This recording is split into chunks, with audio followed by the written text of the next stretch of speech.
deep where the river runs, in the truth of the word, and there isn't one. Many of our hurts come from expectations we place on people. We expect love to be returned. We expect gratitude when we help. We expect respect when we show respect. We expect people to honor our boundaries because we honor theirs. When those expectations are not met, disappointment, resentment, and hurt begin to grow.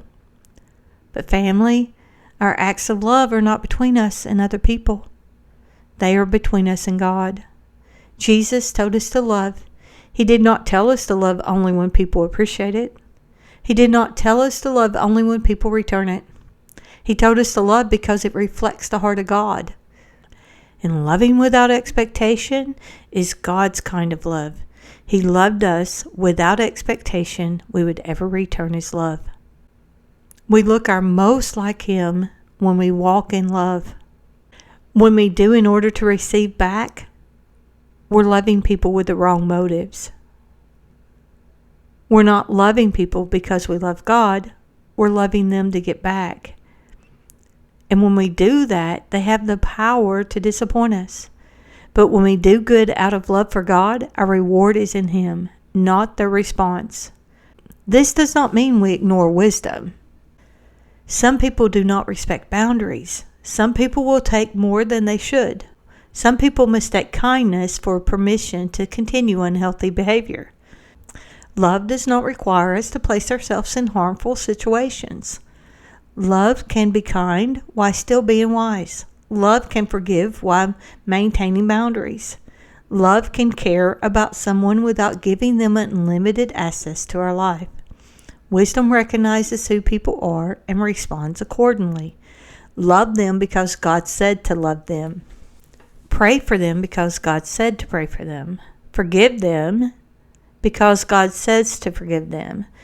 Do not place expectations on them. Only God can satisfy.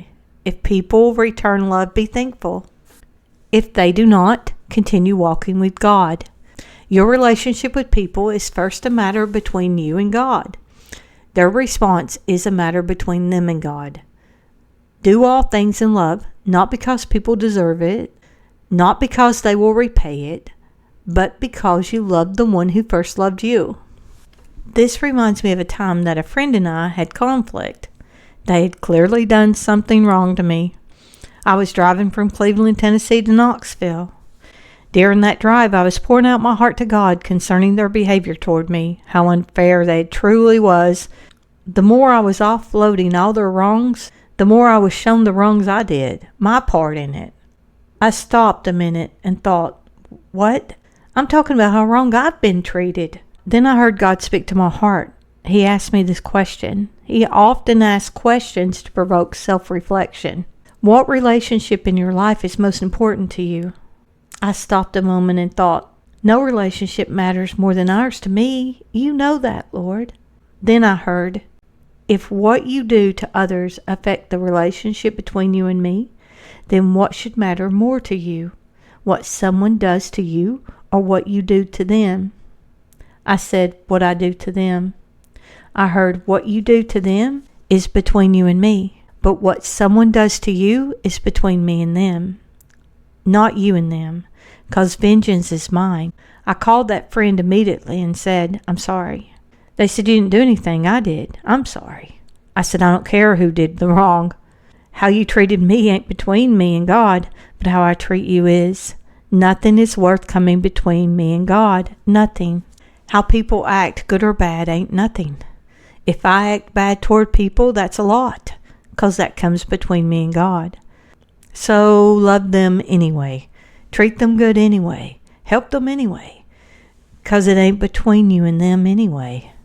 Get rooted down deep where the river runs, in the truth of the word, and there isn't one.